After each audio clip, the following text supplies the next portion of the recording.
प्रिय भाई बहनों, आज क्या परमेश्वर पिता इस धरती पर उस विश्वास को प्राप्त कर पाएगा जिस विश्वास के साथ नूह जीवित रहा, जिस विश्वास के साथ दानियल जीवित रहा, जिस विश्वास के साथ सद्रक मेशक अबेदनगो जिंदा रहा, जिस विश्वास के साथ पतरस यूहन्ना और याकूब लोग जीवित रहे? क्या वो विश्वास को परमेश्वर इस धरती के ऊपर पाएगा? तो अगर पाता है तो वह अपनी इच्छा को, अपनी उपस्थिति को और अपने प्रगटीकरण को वो पूरा करेगा। हालेलुया। प्रिय भाई बहनों, ऐसी एक मसले पर आज हम बात करने वाले हैं आपसे, और वहाँ पर मसले के साथ उसका हल भी प्राप्त हुआ है और फिर परमेश्वर उसके जीवन को समाधान भी किया है। लूका 18 अध्याय वचन 1 से हम आपके लिए यहाँ पर पढ़ेंगे और परमेश्वर अपने वचन से आपसे बात करेंगे। फिर उसने इसके विषय में कि नित्य प्रार्थना करना और हियाब ना छोड़ना चाहिए। उनसे यह दृष्टांत कहा। वे दृष्टांत क्या हैं, हम आगे पढ़ेंगे। किसी नगर में एक न्यायी रहता था जो ना परमेश्वर से डरता था, ना किसी मनुष्य की परवाह करता था। बाइबल आगे कहती है कि उसी नगर में एक विधवा भी रहती थी और उसके पास आ करके कहा करती थी, मेरा न्याय चुका और मुझे मुद्दई से बचा ले। ओके, 4 पद में लिखा, उसमें उसने कितने समय तक ना माना, वो माना ही नहीं, परंतु अंत में मन में विचार करके कहा, यद्यपि मैं ना परमेश्वर से डरता और ना मनुष्यों की कुछ परवाह करता हूँ। ओके, और फिर कहता है कि तो भी यह विधवा मुझे सताती रहती है, इसलिए मैं उसका न्याय चुकाऊंगा और कहीं ऐसा ना हो कि घड़ी घड़ी आकर मेरी नाक में दम करे। और आगे बाइबल कहती है कि प्रभु ने कहा, सुनो यह अधर्मी न्यायी क्या कहता है। क्या कहता है? सो क्या परमेश्वर अपने चुने हुओं को न्याय न चुकाएगा जो रात दिन उसकी दुहाई देते रहते हैं? और क्या वह उसके विषय में देर करेगा? तो बाइबल कहती है कि नहीं, मैं तुमसे कहता हूं वह तुरंत उनका न्याय चुकाएगा। और जब मनुष्य का पुत्र आएगा तो क्या वो धरती पर विश्वास पाएगा? विश्वास पाएगा। हालेलुया। तो प्रिय भाई बहनों, विश्वास पाएगा, ये कौन सा विश्वास है? तो पहली लाइन को अगर हम पढ़ें तो वही विश्वास है। कौन सा विश्वास? वो बूढ़ी स्त्री नित्य प्रार्थना करना और हियाब ना छोड़ना चाहिए। यह विश्वास का तरीका है। यह विश्वास, इस विश्वास को परमेश्वर पिता इस धरती पर देखना चाहते हैं। आज वो आपके विषय में भी यही है उत्तर, आपके विषय में यही है उत्तर हर उन विश्वासियों के विषय में जो अपनी जिंदगी में परमेश्वर पिता के द्वारा न्याय प्राप्त करना चाहते हैं। न्याय में कुछ देरी हो सकती है, ऐसा कहना ठीक है, लेकिन ज्यादा नहीं, परंतु परमेश्वर अपनी इच्छाओं को सही समय पर न्याय के साथ आपके लिए प्रकट करेंगे। और यहाँ पर जब एक स्त्री के बारे में हम देख रहे हैं तो वह एक ऐसे न्यायाधीश के पास जाती है जो न परमेश्वर से डरता है और न मनुष्य से। आप समझ सकते हो कि वह बिल्कुल भी ठीक नहीं था, वह बिल्कुल भी न्याय करने के लिए मूड में नहीं था, वह विपरीत था, वह उस दासी के विपरीत था, लेकिन कुछ भी ठीक नहीं था। लेकिन हम देखते क्या हैं कि वह उसके पास जाती तो है, लेकिन उसके साथ प्रार्थनाएं भी जाती हैं, उसके साथ हियाब भी होता है। जब जब वो स्त्री उस न्यायाधीश के पास जाती है तो प्रार्थना का बल भी उसके साथ जाता है, हियाब का बल भी उसके पास जाता है। और जब जाती है तो किस रीति से परमेश्वर अपना अनुग्रह प्रकट करते हैं, किस रीत से परमेश्वर की सामर्थ्य प्रकट होती है, किस रीत से परमेश्वर हर एक सिस्टम को बदल देते हैं और इस स्त्री के लिए न्याय प्रकट हो जाता है। वो न्याय को पा लेती है इस कारण से क्योंकि वो प्रार्थनाओं के साथ होती है। मुश्किल तो है, धोखा तो है, शर्मिंदगी तो है, निंदाएं तो हैं, लेकिन सबसे ऊपर प्रार्थना तो है। प्रार्थना है उसकी। 12 साल की लहू बहने वाली स्त्री के जीवन में पैसा नहीं है, धोखा उसके साथ है, बीमारी उसके साथ है, लेकिन उसके सबसे ऊपर मसीह को छूने की लालसा भी है। सबसे टॉप पर उसने परमेश्वर के पुत्र को छूने की इच्छा रखी है। सबसे ऊपर उसने परमेश्वर के पुत्र को छूने की इच्छा रखी है। सबसे टॉप पर उसने प्रार्थना और हियाब को रखा है। एलीशिबा के जीवन में संतान नहीं है, लेकिन उसका पति परमेश्वर की आराधना करने के लिए अपने आप को परमेश्वर के सामने लेके जाता ही है। हम जिस काम के लिए सोचते हैं कि चलो जी अभी बाद में कर लेते हैं, चलो जी कल कर लेते हैं, चलो जी अब 4 दिन बाद कर लेते हैं, हम जिस काम में देरी कर रहे होते हैं वहां पर हम सफलताओं को पाने में भी देरी करते हैं। लेकिन यदि हम अपने आत्मिक जीवन को मेंटेन रखें, अपने आत्मिक जीवन को सही बातों के लिए सही अर्थ में इस्तेमाल करें, तो ज़्यादा लंबे समय नहीं खिंचेगा। आपका जजमेंट या आपकी ज़िंदगी का वो चीज़ें जो आपको मिलना चाहिए उस भाग में वो मिलकर ही रहेगा। आमीन। वो दूरियां नहीं होंगी। आज हम इस बात पर क्यों चर्चा कर रहे हैं? प्रभु कहता है जब परमेश्वर का पुत्र धरती पे आएगा तो क्या विश्वास को पाएगा? तो विश्वास की दशा को पहली लाइन में पढ़ लेते हैं। प्रार्थना और हियाब में हर बातों को पूरा करना, हर कामों को पूरा करना, हर कामों को पूरा करना। हन्ना को देखते कि संतान नहीं थी उसके पास, पर उसकी सौत के पास संतान था, पर इसके पास, हन्ना के पास कई बरस संतान नहीं था। लेकिन याद रखें वो परमेश्वर के मंदिर में जाती है और बलिदान चढ़ाती है और वो प्रार्थना में अपने आप को ऐसी बातों को रखती है जिससे ही उसके आने वाले समय में वो द्वार खुल जाते हैं। प्रिय भाई बहनों, आज यीशु मसीह कहता है मैं तुमसे सच कहता हूं वह तुरंत उनका न्याय चुकाएगा, 8 में देर नहीं करेगा, न्याय चुकाएगा।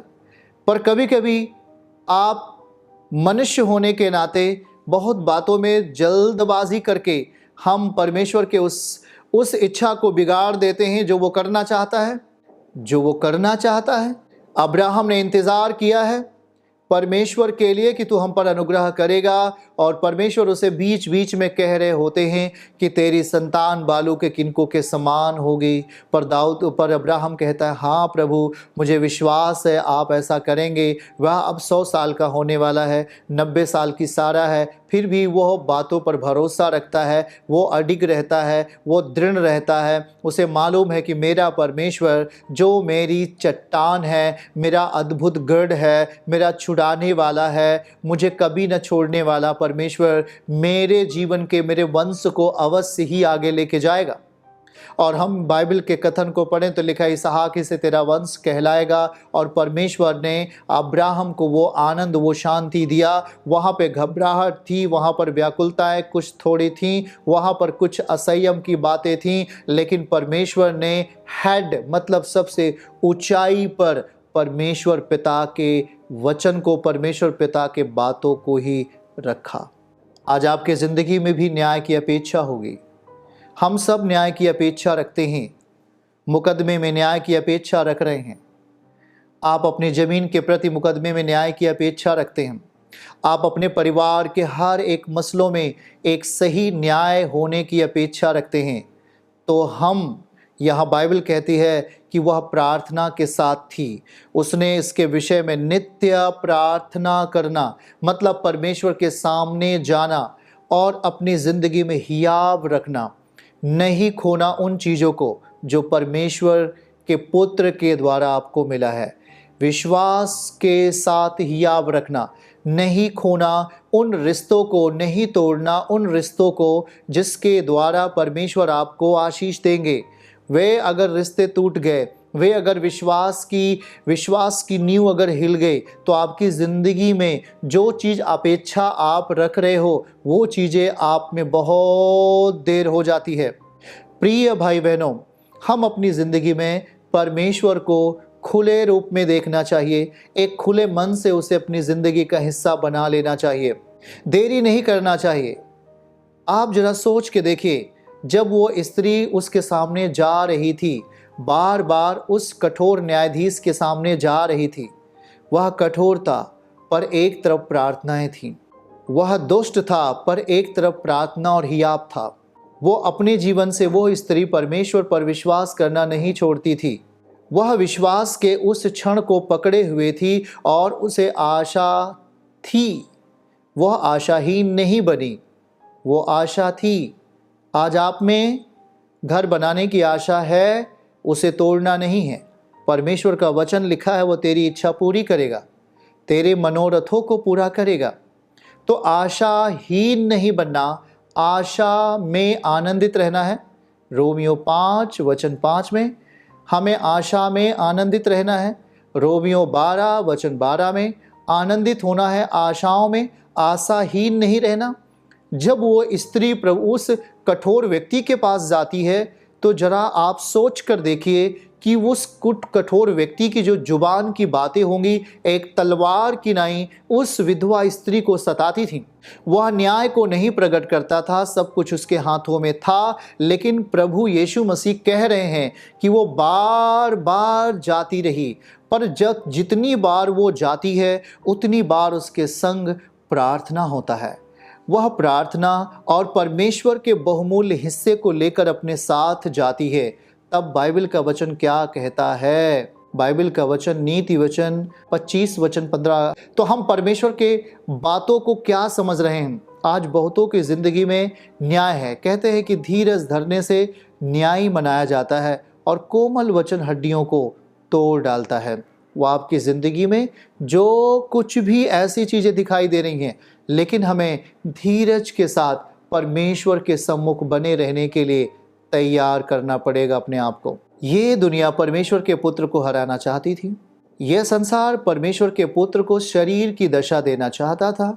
यह संसार परमेश्वर के पुत्र को धोखे के साथ पकड़ा और उसे सलीब पर डाल दिया और सोचा कि मैं अब जीत गया हूँ, लेकिन ऐसा कुछ भी नहीं हुआ। सब कुछ उल्टा हो गया। परमेश्वर का पुत्र तो कुर्बान होने के लिए आया ही था, और उस कुर्बानी के पीछे छिपा हुआ था एक बहुत बड़ा विजय, एक बहुत बड़ा रहस्य। आज एक मनुष्य आत्मिक शक्तियों से नहीं लड़ सकता था। एक मनुष्य अनदेखी चीज़ों को कैसे सामना कर सकता था? वो कर ही नहीं सकता था। इसीलिए परमेश्वर के इकलौते पुत्र ने, जो आत्मिक पुत्र था, शरीर में हमारे बीच में प्रकट हुआ और उसने सब कुछ को हरा दिया जो इस धरती पर अपने आप को बलवान कहते थे। उसने हर एक चीज़ को हरा दिया, मृत्यु को हरा दिया, शैतान के हर एक बल को तोड़कर उसे निकम्मा बना दिया। और अब वो कहता क्या है? अब वो कहता क्या है? यदि आपने उसे संपूर्ण रीत से अपने जीवन का हिस्सा बना लिया और अपनी जिंदगी में परमेश्वर के पुत्र के लिए रास्ता खोल दिया है, तो आप भी जय के साथ होंगे, जय के साथ होंगे।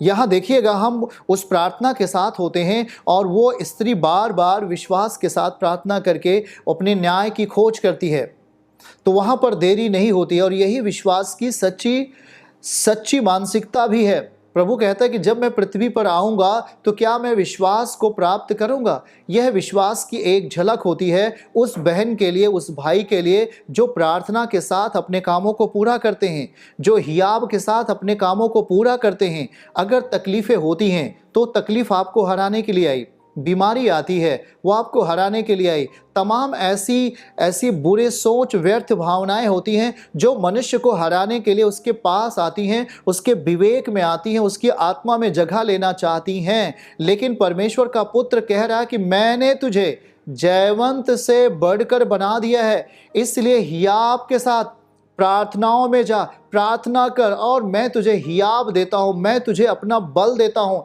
इसलिए दाऊद एक अच्छी बात कह रहा होता है भजन 18 अध्याय में और वचन 1 में कह रहा होता है, हे मेरे बल, मैं तुझसे प्रेम करता हूँ।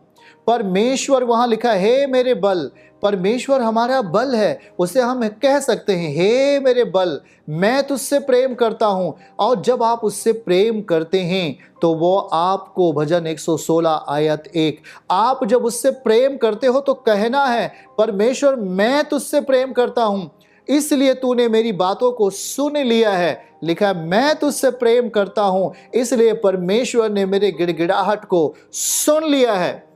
वह सुन लिया है आपकी गिड़गिड़ाहट को, आपकी बातों को परमेश्वर पिता ने सुन लिया है। और जब वो सुन लेता है तो बंधन टूट जाते हैं, बंधन टूट जाते हैं। भजन 18 अध्याय और वचन 4 और 5 में जब हम उसका स्तुति करना बंद नहीं करते, जब उसको धन्यवाद देते हैं, उसको महिमा देते हैं विनम्रता पूर्वक, उसको धन्यवाद देते हैं पवित्रताई पूर्वक, तो लिखा, मृत्यु की रस्सियां मेरे चारों ओर से मैं घिर गया हूं, अधर्म की बाढ़ ने मुझे भयभीत कर दिया है। ऐसी स्थिति तो कभी कभी आ जाती है मनुष्य के जीवन में। पर आगे नीचे लिखिए 5वें पद में क्या लिखा हुआ है, पाताल की रस्सियां मेरे चारों ओर थी, मृत्यु के फंदे मुझ पर आए हुए थे, पर आगे, अपने संकट में मैंने यहोवा परमेश्वर को पुकारा। इस स्त्री ने पुकारा। यहां क्या दाऊद क्या कह रहा है, पुकारा, और मैंने अपने परमेश्वर की दुहाई दी, और उसने अपने मंदिर में से मेरी बातें सुन ली, और मेरी दुहाई उसके पास पहुंच पड़ी और उसके कानों में पड़ी। जब उसके कानों में आपकी दुहाई पड़ती है, आपकी प्रार्थनाएं जाती हैं, आपका धन्यवाद उसके कानों में जाता है, तब वो क्या करता है, यहां नीचे देखिएगा, तब लिखा है, तब पृथ्वी हिल गई। पृथ्वी की शक्तियां हिल जाती हैं, कांप उठती हैं, पहाड़ों की नींव कंपित हो जाती है, क्योंकि वह क्रोधित हुआ था। परमेश्वर हमारी इतनी फिक्र करता है, वह आपकी इतनी फिक्र करता है। एक विधवा स्त्री की प्रार्थना और उसका हियाब उसके जीवन में न्याय की दशा को ला दिया। वो दुखी थी पर प्रार्थना साथ था, वो निराश कभी कभी होती थी, लेकिन प्रार्थना और हियाब उसके संग था। शायद उसके पैसे खर्च होते थे, उसके बजट में वो चीजें नहीं हुआ करती थी, बहुत दुखित रहा करती थी, लेकिन वह परमेश्वर के सामने जाना नहीं भूलती थी। वो हियाब में जीवन जीती थी और परमेश्वर के साथ अपने समय को व्यतीत करती थी। एक दिन ऐसा समय आ ही गया, उसकी प्रार्थनाएं इकट्ठी हुईं, उसकी दुहाइयां परमेश्वर के कानों में पड़ी और पृथ्वी हिल गई। जैसा यहाँ भजन 18 अध्याय में लिखा हुआ है, पृथ्वी हिल गई, मतलब आपके लिए न्याय प्रकट हो गया, आपके सामने न्याय आ गया और परमेश्वर ने न्याय कर दिया और आप आनंदित हो उठे। प्रिय भाई बहनों, आज हर एक के जीवन में मुश्किलात होती हैं। वो अपने जब जीवन को जीता है, आत्मिक जीवन को जीता है, या किसी भी ऐसी परिस्थितियों को आप जिंदगी में जीते हैं, घर बनाना हुआ तो कुछ प्रॉब्लम होती है, विवाह करने की बात आती है कुछ प्रॉब्लम होती है, कुछ भी ऐसी सोच, कुछ भी ऐसी रुकावटें अगर संसार में से हमारी ओर आता है, तो याद रहे आपकी प्रार्थना, आपका हियाब आपकी जिंदगी का ऐसा हथियार होगा जो आपके रास्ते को क्षण भर में सरल कर देगा।